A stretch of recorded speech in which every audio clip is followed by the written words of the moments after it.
नमस्कार, जय हिंद प्यारे दोस्तों। स्वागत है आप सभी का एक बार फिर से आपके अपने इस YouTube channel learn with DS sir पर। साथियों, आज की इस क्लास में हम आप सभी के लिए लेकर के हाजिर हो चुके हैं रीजनिंग की एक बेहतरीन क्लास जो रहेगी आप सभी की आरपीएफ कांस्टेबल तथा एसआई परीक्षा 2024 के लिए। आज की इस क्लास में हम रीजनिंग को बहुत ही शानदार तरीके से जानेंगे और आज हमारा रीजनिंग का प्रैक्टिस सेट नंबर 16 होगा, जो कि हमने प्रॉपर आरपीएफ कांस्टेबल और एसआई के लिए प्रैक्टिस सेट करवाए हैं। उनमें से 16वें नंबर का प्रैक्टिस सेट है। और इससे पहले कि यदि आपने पिछले 15 पार्ट नहीं देखे हैं तो आप पिछले 15 पार्ट जरूर देखिएगा। वहाँ पर भी हमने रीजनिंग को बहुत ही शानदार तरीके से सॉल्व किया है। बात करते हैं आज की इसकी रीजनिंग की क्लास के बारे में, तो बहुत ही शॉर्ट ट्रिक के माध्यम से इस क्लास को जानेंगे। कुछ इस प्रकार से प्रश्न रहेंगे, जैसे कि क्वेश्चन नंबर 13 कहा है नौकरानी, महिला और चिकित्सक। ठीक है, नौकरानी, महिला और चिकित्सा के बीच में हमें सही संबंध बताना है। इसके अलावा हम देखेंगे क्वेश्चन नंबर 11, जिसमें बोला गया है निम्न आकृति में कितने त्रिभुज हैं। प्यारे साथियों, यहाँ पर हमें टोटल त्रिभुज की संख्या ज्ञात करनी है और एक महत्वपूर्ण आकृति आप सभी के सामने है। एग्जाम में पूछा गया प्रश्न है, आरपीएफ की रिसेंटली जो 19 में पेपर हुआ था उसमें वहाँ पर ये क्वेश्चन पूछा गया था। तो आज की क्लास को आप सभी बहुत ही शानदार तरीके से देखेंगे। हम बहुत ही इंपॉर्टेंट प्रश्नों को जानने का प्रयास करेंगे। चलिए बढ़ते हैं क्वेश्चन नंबर 1 की तरफ। प्रश्न नंबर 1 से पढ़ने से पहले आपको बता दें साथियों, यदि आप इसका पीडीएफ प्राप्त करना चाहते हैं, पीडीएफ से मेहनत करके पढ़ना चाहते हैं, तो डीएस सर ऑफिशियल नाम से टेलीग्राम ग्रुप है, वहाँ पर आपको पीडीएफ मिलेगा। और पीडीएफ का जो लिंक है वो डिस्क्रिप्शन बॉक्स में मिल जाएगा। कहाँ पर? डिस्क्रिप्शन बॉक्स में। इस बात को याद रखेंगे। ठीक है, शुरू करते हैं आज की क्लास को। उससे पहले ये भी आंकड़ा है, क्विक अपडेट है भाई। नोट सब्सक्राइब की संख्या जो है 61% है और ये जो अपडेट है पूरा अप्रैल महीने का है, 1 अप्रैल से 28 अप्रैल तक का।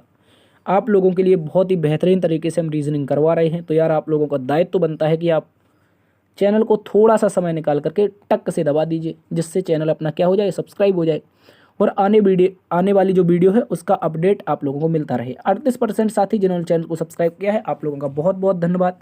आप लोग दोस्तों में अपने सेशन को शेयर कर दीजिए। क्वेश्चन नंबर 1 की ओर बढ़ते हैं। बताइए, क्वेश्चन नंबर 1 महत्वपूर्ण क्वेश्चन है प्यारे साथियों आप सभी के लिए। इस प्रश्न का आप लोगों को उत्तर बताना पड़ेगा। बता दो क्या होगा इसका उत्तर, जिसमें कहा गया है नीचे दिए गए प्रश्न में पहले शब्द का दूसरे शब्द से जो संबंध है वही संबंध तीसरे शब्द का चौथे शब्द से ज्ञात कीजिए। बताओ प्यारे साथी, इस प्रश्न का उत्तर क्या रहने वाला है। देखिए साथियों, अगर बात करते हैं इस प्रश्न की जिसमें कहा गया है डेटॉल एंटीसेप्टिक है, तो फिनाइल क्या होगा। देखो मेरी बात को समझो प्यारे दोस्तों। डेटॉल जो होता है, क्या होता है, जो हमारा डेटॉल होता है इसका जो प्रयोग होता है वो एंटीसेप्टिक के रूप में होता है। किसके रूप में? एंटीसेप्टिक के रूप में। ठीक है, इस बात को आप सभी याद रखेंगे। एंटीसेप्टिक के रूप में डेटॉल का प्रयोग होता है। वहीं फिनाइल की बात करते हैं, किसकी? फिनाइल की। फिनाइल की बात करते हैं प्यारे साथियों। फिनाइल जो होता है वो बेसिकली जैसे हमारा घर पक्का है तो वहाँ पर पोंछा लगाने में, बाथरूम को साफ करने में, ऐसी चीज़ों में प्रयोग लिया जाता है। तो प्यारे साथियों उसी प्रकार बात करते हैं, जिस प्रकार डेटॉल एंटीसेप्टिक के रूप में कार्य करता है, वहीं फिनाइल जो होता है वो डिओडोरेंट के रूप में कार्य करता है। किसके बारे में? डिओडोरेंट। ठीक है, इस बात को याद रखेंगे। डिओडोरेंट इस प्रश्न का जो उत्तर बनेगा वो हम लोगों का विकल्प नंबर 1 बनेगा। यहाँ पर हमें डिओडोरेंट दे रखा है। ठीक है, अच्छा क्वेश्चन है, एग्जाम में पूछा जा सकता है आप सभी से। अगले प्रश्न में आ जाते हैं, क्वेश्चन नंबर 2, जिसमें कहा गया है एक महिला की ओर इशारा करते हुए नमन ने कहा वह मेरी दादी के इकलौते बच्चे की बेटी है। प्यारे साथियों, कोई महिला है, उसकी ओर इशारा करते हुए किसने कहा? नमन ने। तो मैंने कहा नमन क्या कह रहा है भाई? नमन कह रहा है वह मेरी दादी। मेरी दादी मतलब नमन के पिता कौन हो जाएंगे? नमन के पिता। और नमन के पिता की जो माता जी होगी, नमन के पिता की जो माता जी होगी वो क्या बनेंगी? नमन की दादी बनेंगी। ठीक है, इस बात को आप सभी याद रखेंगे। नमन के पिताजी हो जाएंगे, उसके बाद इनकी दादी जो होंगी वो, 1 मिनट यार, वो दादी यहाँ पर आ जाएंगी। ठीक है, पिता की जो माता होती है वो दादी होती है, तो नमन की दादी इस तरीके से बन जाएंगी ऊपर। दादी के इकलौते बच्चे कौन? अर्थात नमन के पिताजी की बेटी है, इसकी बेटी बनेगी। मतलब पिता की बेटी कौन होती भाई? इनकी बेटी अगर बनेगी वह महिला जिसकी ओर इशारा कर रहा है। क्या कर रहा है? नमन। नमन कह रहा है किसी महिला की ओर इशारा करते हुए, मान लेता हूँ मैं ये महिला है, ये बड़ी सी चोटी वाली। ठीक है, ये बड़ी सी चोटी वाली एक महिला है। मेरी बात को समझो आप लोग। ठीक है, इसकी ज़्यादा बड़ी चोटी हो गई। प्रश्न में कहा गया एक महिला की ओर इशारा करते हुए, अर्थात इस महिला की ओर इशारा करते हुए नमन ने कहा, नमन क्या कह रहा है? वह मेरी दादी के इकलौते बच्चे अर्थात नमन के पिता की बेटी है। तो नमन की कौन होगी भैया, नमन से लगा है नमन के साथ, तो नमन क्या बोलेगा भैया, उस महिला को बोलेगा बहिना, क्या बोलेगा, मेरी प्यारी बहिना। ठीक है, ऑप्शन नंबर ए हमारा सही उत्तर है।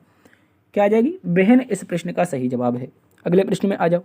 क्वेश्चन नंबर 3 बोला गया है यदि बीते कल से पहले वाला दिन, क्या कह रहा है, यदि जो बीता हुआ कल है ना, तो सबसे पहले तो मैं ऐसे प्रश्न के लिए आज को ढूंढ रहा हूँ कि सर आज कहाँ पर है।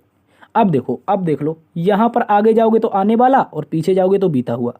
ठीक है, तो कह रहा है बीते कल से पहले वाला दिन, बीता कल यहाँ पर से पहले वाला दिन क्या था, रविवार, अर्थात ये वाला दिन, तो ये रविवार था। तो कह रहा है आने वाले कल से अगले दिन, आने वाला कल यहाँ पर होगा, उसके अगले दिन यहाँ पर, ये बताना है कौन सा दिन हो जाएगा भैया। अगर बीते हुए कल से पहले का दिन रविवार था तो कल क्या रहा होगा, कल रहा होगा सोमवार, आज रहा है मंगलवार, क्या रहा है मंगलवार, कल रहेगा बुधवार, और परसों क्या हो जाएगा मेरे भाई, गुरुवार हो जाएगा। क्या हो जाएगा, गुरुवार। और गुरुवार जो दे रखा है कहीं पर नहीं दे रखा है, कुछ तो गड़बड़ है दया। कह रहा है बीते हुए कल से पहले वाला दिन क्या था, रविवार था।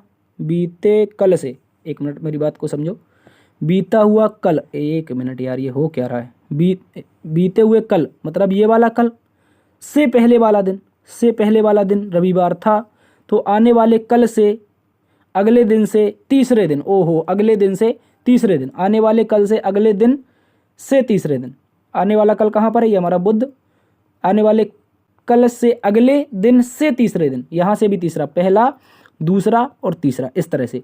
गुरु के बाद जो होता है प्यारे साथियों वो क्या आता है, गुरुवार के बाद फ्राइडे मतलब शुक्रवार होता है, फिर हमारा सैटरडे, फिर हमारा संडे, अर्थात इस प्रश्न का जो उत्तर होगा वो संडे ही आएगा। क्या आएगा, संडे। और संडे कहाँ पर दे रखा है, विकल्प नंबर 1 में। देखो मैंने थोड़ा पढ़ने में मिस कर दिया था, वो क्या कह रहा था, बीते हुए कल से पहला वाला दिन तो रविवार था, लेकिन कह रहा है आने वाले कल से अगले दिन, अगले दिन मैंने कहा ठीक है गुरुवार निकाल लिया, से तीसरे दिन, से तीसरे दिन अर्थात गुरु के बाद फ्राइडे, फिर सैटरडे, फिर संडे, तो हमारा उत्तर जो बनेगा वो विकल्प नंबर 1 बनेगा। ठीक है, इस बात को याद रखेंगे। चलते हैं क्वेश्चन नंबर 4 में, जिसमें कहा गया है यदि किसी कूट भाषा में हॉस्पिटल को ये लिखा जाता है तो पोस्टल को क्या लिखा जाएगा। चलिए देख लेते हैं क्या लिखा गया है। HOS, उसके बाद क्या है, P है, I है, T है, A है और L है, ये रहा हॉस्पिटल। इसको लिखा क्या गया है तो अच्छे से आप लोग समझ लेंगे। ठीक है प्यारे साथी, आप लोग समझ लेंगे अच्छे से, अच्छा क्वेश्चन है एग्जाम के लिए। हॉस्पिटल को कुछ इस तरीके से कुछ लिखा जा रहा है, वो क्या लिखा जा रहा है तो आप बोलेंगे सबसे पहले लिखा है 3, 3 के बाद में लिखा है 2, 2 के बाद में लिखा है 5, 5 के बाद में 7, 7 के बाद में 4 है, 4 के बाद में 6 है, 6 के बाद में 1 है, 1 के बाद में 8 है। तो ये इस तरीके से लिखा है। और कोड किसका बताना है दादा, कोड बताना है सर हमें पोस्टल का, POSTAL। तो दोस्तों ऐसा करो, जो जिसके सामने उसके सामने उसी को रख दो, जो जिसके सामने नंबर दिया है उसको उसी के सामने रख दोगे, उत्तर आ जाएगा। जैसे मैंने कहा पी कहाँ पर है, ये रहा, पी के सामने क्या था, एक मिनट, पी के सामने क्या था तो बोलेंगे 7 था, तो 7 से शुरुआत होनी चाहिए, सभी में हो रही है। उसके बाद ओ के सामने क्या था भैया, ओ के सामने 2 था, 2 होगा, 7 के बाद मतलब 72 से शुरू होना चाहिए, पहला वाला ऑप्शन गलत हो गया। एस के सामने क्या था, 5 था, तो 72 के बाद 5 आना चाहिए, सभी में है। टी कितने पर था भैया, टी के सामने तो भाई मेरे 6 था, तो 6 आना चाहिए यहाँ पर। ए के सामने क्या था, 1 था, एल के सामने 8 था, तो भैया 725 618, 725 618 विकल्प नंबर 2 में है, ये हमारा सही उत्तर है। बाद बाकी 3 और 4 ये दोनों गलत हैं। अगले प्रश्न में चलें, जल्दी से आ जाओ। क्वेश्चन नंबर 5, इसका उत्तर बताओ यार, ये एक अच्छा क्वेश्चन हो सकता है आपके एग्जाम के लिए, आपको ही बताना होगा इसका उत्तर क्या होगा। प्यारे साथियों गौर से देखो, इसके लिए एक ट्रिक यूज करेंगे। ट्रिक वो ये होगी, जब भी मैं कहूँ आपसे कुछ इस तरीके से आकृति आई है तो बताओ कितने त्रिभुज हैं। आप भी बोलेगे यार सर मजाक क्यों कर रहे हो, यहाँ पर तो एक ही त्रिभुज है। अब मैं कह रहा हूँ मेरे पास ये एक शीर्ष बिंदु है, ये एक आधार है और मैं इस पर एक लंब डालता हूँ। अब बताओ प्यारे साथियों कितने त्रिभुज हैं। तो आप बोलोगे आपने ही बताया था सर 1+2 करके, ये लॉजिक है, ध्यान आपको, 1+2 तो कितने हो जाते हैं, दोनों को जब हम लोग जोड़ देते हैं कितने हो जाते हैं, आप बोलेंगे 1 2 3 हो जाते हैं। कैसे, पहला वाला तो यहीं पर, एक मिनट में कलर चेंज कर लेता हूँ, पहला वाला तो ये हो जाता है, दूसरा वाला ये वाला हो जाता है और तीसरा दोनों से मिलकर के बनता है। तो बस ऐसे ही 3 आते हैं और यही लॉजिक का प्रयोग करेंगे। बस देखते जाओ कैसे करते हैं, कैसे करते हैं। तो गौर से देखो साथियों, मैं कह रहा हूँ आप लोगों से, सबसे पहले मेरे पास ये एक त्रिभुज है, एक मिनट, मैंने कहा मेरे पास ये एक शीर्ष है और ये एक त्रिभुज है। ठीक है, इस बात को याद रखेंगे आप सभी, ये एक त्रिभुज है और इसमें एक लंब भी पड़ा हुआ है। तो बताओ पहले वाले कॉर्नर से कितने मिलेंगे साथियों, 3 मिलेंगे। कितने मिलेंगे, 3 मिलेंगे। इसके बाद देखो दूसरी में यहाँ पर शीर्ष है और ये लंब पड़ा हुआ है, तो इस वाले कॉर्नर से भी कितने मिलेंगे, 3 मिलेंगे। लेकिन सर गड़बड़ ये हो जाएगी कि एक ये कट एक्स्ट्रा हो गया, ये कट एक्स्ट्रा हुआ तो यहाँ से कुछ त्रिभुज बढ़ेंगे, यहाँ से कुछ त्रिभुज बढ़ेंगे, तो 3 3 6 तो मैंने देख लिए, एक ये बढ़ जाएगा, एक ये बढ़ जाएगा, ठीक है। नाम देते हैं, 6 के बाद 7 हो जाएगा, 8 हो जाएगा, 9 हो जाएगा, ठीक है। और उसके बाद देखोगे तो अभी एक त्रिभुज और बढ़ जाएगा। कौन सा बढ़ेगा भैया, ये वाला, देखो यहाँ से ये वाला बढ़ जाएगा, 9 के बाद 10 हो जाएगा। उसी प्रकार यहाँ से ये वाला भी बढ़ जाएगा, ये हमारा 11वें नंबर का हो जाएगा। और कहीं पर बढ़ रहे हैं, जल्दी से बताओ। आप लोग बोलेंगे हाँ सर और बढ़ रहे हैं, 11 के बाद एक ये भी तो बढ़ रहा है, ये वाला, ये जो रेड कलर से मैं बनाने का प्रयास कर रहा हूँ, ये वाला, ये 12वें नंबर का हो जाएगा। तो सीधा यहाँ से 11 लिख देते, 6 के बाद कितने हो गए, 11 नंबर तक पहुँच गए, तो इसको सीधा काटो, 11 हो गया। उसके बाद ये रेड कलर का एक 12 हो गया। इसके अलावा एक कोई और मिलेगा क्या, जल्दी से बताओ। कौन सा त्रिभुज रह गया है, देख लो यार, कौन सा रह गया है, जल्दी से बता दो। तो मैं कहूँगा अभी एक और रह गया भाई, वो जो त्रिभुज है वो आपकी नज़र ही नहीं जा रही वहाँ पे। कहाँ पे, देखो मैं कह रहा हूँ ये वाला त्रिभुज प्यारे साथी रह गया है, ये वाला। तो 12 के बाद में एक ये जुड़ जाएगा, तो प्यारे साथियों कितने हो जाएंगे, 13। और इस प्रश्न का जो उत्तर है वो विकल्प नंबर 2 13 ही आएगा। क्या आएगा, हमारा विकल्प नंबर 2 13 आएगा। इस बात को याद रखेंगे। मैंने एक एक काउंट करवाया है, कहूँ तो फिर से करवा दूँ, टाइम हो जाएगा भाई क्लास के लिए। देखो एक बार फिर से जल्दी से देख लो। देखो एक जो लंब है वो इस तरीके से पड़ेगा और ये आधार होगा, तो ये तो 3 यहाँ से मिल गए और 3 इस कॉर्नर से मिल गए, मतलब 3 और 3 6 हो गए। और इसके बाद अभी देखते जाना कहाँ कहाँ पे, एक ये छोटू वाला, एक ये छोटू वाला और एक ये छोटू वाला, तो कितने हो गए, 3 6 3 9, 6 + 3, ठीक है, 6 + 3 9 हो गए। इसके बाद अभी देखो, अभी कहाँ से, अभी ये वाला, ये 1 मिनट यार, कहाँ पे पेन भाग रहा है, ये वाला 1, तो ये क्या हो गया, 10 हो गया। इसके बाद एक यहाँ से, ये 11 हो गया, ठीक है। और इसके अलावा अभी एक और मिलेगा, कौन सा वाला, मैं रेड कलर से बताता हूँ, दोनों के दोनों जो 2 रह गए हैं। एक तो ये हो गया, ठीक है, एक ये हो गया, तो ये हमारा एक 12 और ये वाला एक रह गया, ये छोटू सा यहाँ से, तो ये हमारा 13। तो इस तरीके से 13 ही मिलेंगे, विकल्प नंबर 2 सही उत्तर है। अगले प्रश्न में आ जाओ, क्वेश्चन नंबर 6, जिसमें कहा गया है यदि किसी कूट लिपि में स्पार्क को ये लिखा जाता है तो फ्लेम का कोड क्या होगा। चलिए देख लेते हैं। स्पार्क को कैसे लिखा गया है, SPA, उसके बाद R फिर K, ये हो गया स्पार्क। इसको लिखा क्या है भाई, मैंने खूब बड़ा बड़ा लिख दिया, अब आप लोगों को दिखाई दे रहा होगा। कह रहा है स्पार्क को क्या लिखा जाता है, T लिखा जाता है, उसके बाद में Q लिखा जाता है, Q के बाद में B लिखा जाता है, B के बाद में S फिर L। तो भैया देख लो यहाँ से क्या हो रहा है भाई, +1 का लॉजिक चल रहा है क्या। ये होता है 19 पर, ये होता है 20 पर, एक जुड़ा है। ये 16 पर होता है, ये 17 पर होता है, एक जुड़ा है। 1 पर होता है, 2 पर होता है, एक जुड़ा है। 18 पर होता है, S 19 पर होता है, एक जुड़ा है। K 11 पर होता है, L 12 पर। सभी में प्यारे साथियों +1 का लॉजिक चल रहा है। तो भैया मैं यही लॉजिक आगे भी लगा दूंगा। अगर सभी में +1 का चल रहा है तो मेरे को बुराई क्या है भैया आगे लगाने में इसी लॉजिक को। तो हम लिख देते हैं FLA, उसके बाद ME। तो F में एक जोड़ोगे तो क्या होगा भैया, F के बाद तो हमने पढ़ा था सर ABCDEFG, F के बाद G, L के बाद क्या होता है, L के बाद M, A के बाद क्या होता है B, M के बाद क्या होता है N, E के बाद क्या होता है F। तो GMBNF, GMBNF कहाँ पर है, देख लो जल्दी से प्यारे साथियों देख लो। GMBNF देखोगे भैया एक ही नंबर के विकल्प में है, यही हमारा सही उत्तर हो जाएगा। बाद बाकी तो सारे गलत हैं और तो कोई सही उत्तर ही नहीं है GMBNF के अलावा। अगले प्रश्न में आ जाओ, क्वेश्चन नंबर 7, जिसमें कहा गया विभिन्न स्थानों पर डेल्टा चिन्ह विभिन्न गणितीय चिन्हों के लिए हैं जो विकल्पों में रूप में दिए गए हैं। चिन्हों के सही क्रम वाले विकल्प को चुनिए जिसे प्रतिस्थापित करने पर प्रश्न समीकरण सही हो जाएगा। बताओ ऐसा कौन सा विकल्प है जो प्रश्न समीकरण को सही करेगा। तो सबसे पहले मैं लिख लेता हूँ 24 को, डेल्टा छोड़ के लिख लेता हूँ 4 को, फिर लिख लेता हूँ 5 को, फिर लिख लेता हूँ 4 को। अब आप लोग बताओ, आपको थोड़ा सा समय देते हैं, इसका उत्तर क्या होगा जल्दी से।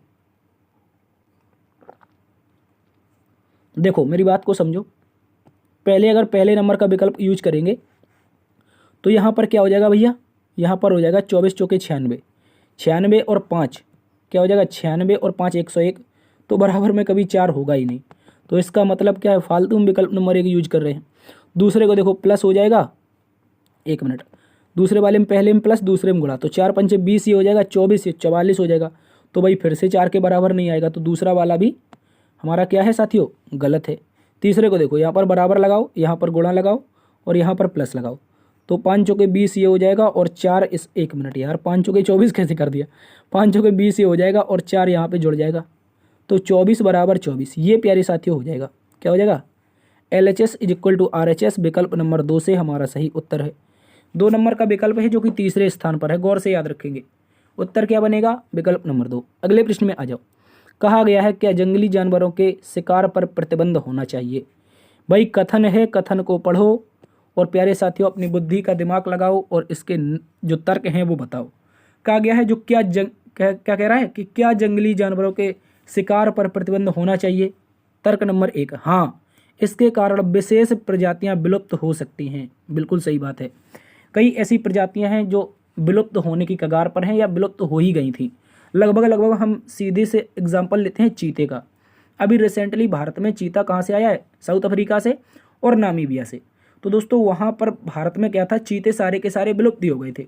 क्यों हो गए थे? क्योंकि यहाँ पर हंटिंग बहुत ज़्यादा होती थी और लास्ट केस था 1952 में चीते पूरी तरह से भारत से गायब हो गए थे। ठीक है, लास्ट शिकार किसी अंग्रेज ने किया था, जाते जाते साले चीते भी मार गए थे। तो इस तरह से जो विशेष प्रजातियां होती हैं, कह रहा है जंगली जानवरों के शिकार करने से क्या हो जाती हैं? विलुप्त हो जाती हैं। तो शिकार पर प्रतिबंध करना चाहिए। तर्क नंबर 1 बिल्कुल सही है। नंबर 2 में कह रहा है नहीं, यह मांस का सस्ता स्रोत प्रदान करता है। भाई ये बात आप बिल्कुल नहीं कह सकते। कई ऐसे स्रोत हैं जो मांस को सस्ते रूप में प्रोवाइड करवा सकते हैं। ठीक है, तो ये मांस का सस्ता स्रोत बिल्कुल भी नहीं है। आप ये मांस के लिए किसी जंगली जानवर को नहीं मार सकते हैं। तो क्या बोलेंगे? यदि केवल तर्क एक प्रबल हो, आप लोगों का उत्तर बनेगा साथियों ऑप्शन नंबर 1। ठीक है, अगले प्रश्न में आ जाओ। क्वेश्चन नंबर 9 को देखिए, यह भी कथन और धारणा से संबंधित है। यह भी आपका दिमाग हिलाने वाला प्रश्न है, अच्छे से समझेंगे। कह रहा है यदि मैं ठीक नहीं होता तो तुम्हें मीटिंग में जाना पड़ेगा, एक प्रबंधक ने अपने अधीनस्थ को बताया। या कह सकते हैं एक प्रबंधक अपने अधीनस्थ को बताता है कि यदि मैं ठीक नहीं होता हूं तो तुम्हें मीटिंग में जाना पड़ेगा। तो धारणा नंबर 1 कह रहा है यह आवश्यक नहीं कि केवल प्रबंधक स्तर के कर्मचारी ही मीटिंग में उपस्थित रहें। भैया मुझे एक बात बताओ, जब प्रबंधक अपने अधीनस्थ से कह रहा है कि मीटिंग में अगर मैं स्वस्थ ना हूं तो तुम चले जाना, तो यह आवश्यक नहीं है कि केवल प्रबंधक स्तर के कर्मचारी ही मीटिंग में उपस्थित रहें। बिल्कुल बात सही है भाई। अगर प्रबंधक स्तर के ही मीटिंग में उपस्थित रहते तो अधीनस्थ को प्रबंधक क्यों भेजता? ठीक है, तो इस तरह से ये हमारा बिल्कुल सही है। यह आवश्यक नहीं है कि केवल प्रबंधक स्तर के कर्मचारी मीटिंग में उपस्थित रहें। दूसरे नंबर की धारणा आ रही है यदि प्रबंधक स्वस्थ हो तो वह स्वयं बैठक में जाने के लिए पसंद करते हैं।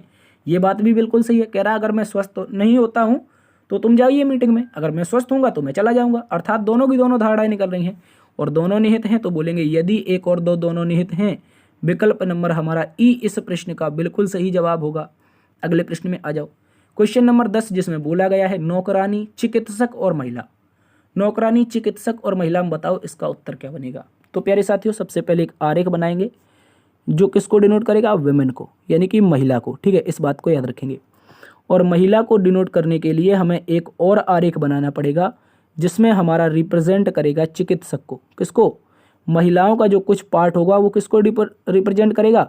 चिकित्सक को। ठीक है, यहाँ पर थोड़ा मिस टाइप कर दिया मैंने, चिकित्सक कुछ इस तरीके से लिखा जाएगा।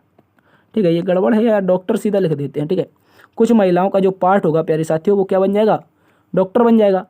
और कुछ महिलाओं का जो पार्ट होगा प्यारे साथियों वो नौकरानी में आ जाएगा। ठीक है, इस बात को याद रखेंगे। तो इतनी इतनी से जो महिलाएं होंगी वो नौकरानी में यानी सर्वेंट हो जाएंगी, कुछ डॉक्टर हो जाएंगी, कुछ महिलाएं शेष रह जाएंगी। और ऐसा जो आरेख है डी नंबर में है, इसके अलावा कहीं भी नहीं है। डी नंबर को देख लो गौर से एक बार, मैं इसको हटा देता हूँ। डी नंबर हमारा बिल्कुल सही जवाब है। एक सर्वेंट के लिए, नौकरानी के लिए, दूसरा हमारा दूसरा हमारा जो होगा वो महिला के लिए और तीसरा हमारा चिकित्सक के लिए।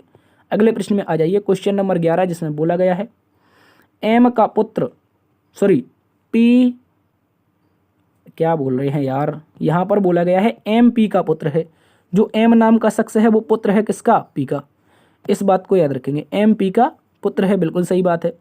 कह रहा का पति है, एम का पौत्री है कि, कुछ तो गड़बड़ है भाई। कह रहा एम पी का पुत्र है, का पति है, एम का पौत्री है कि, जो पी से संबंधित है। भाई मुझे तो इसकी भाषा कुछ अजीब सी लग रही है, क्या आप बता सकते हो? जल्दी से बता दो, मुझे तो इसकी भाषा कुछ डरावनी लग रही है। चलिए एक बार हम पीडीएफ को चेक करते हैं क्या बोल रहा है क्वेश्चन। पीडीएफ को एक बार चेक कर लेते हैं भाई, फिर इसके बाद आपको बताते हैं। देखो साथियों, यहाँ पर एक भयंकर सी मिसटाइप हुई है। इसको मैं पूरा क्वेश्चन दोबारा से लिख देता हूँ, गौर से समझ लेना आप लोग। क्वेश्चन में बोला गया है एम जो है वो पी का पुत्र है। ठीक है, मैं इसको लिखने में थोड़ा समय ले सकता हूँ। एम पी का पुत्र है, पहली लाइन तो ये है। दूसरी लाइन में लिखा है क्यू, क्यू जो है वो पौत्री है। क्यू पौत्री, क्यू पौत्री है किसकी, याद रखेंगे, क्यू पौत्री है ओ की, क्यू पौत्री है ओ की। तो इस तरह से लिखेंगे, फिर पूर्ण विराम है।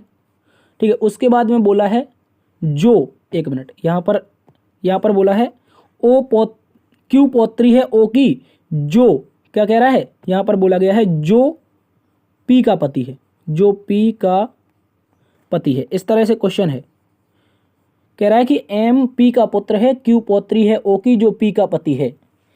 अब क्वेश्चन में देखो, ये पति है, इस तरह से हो गया।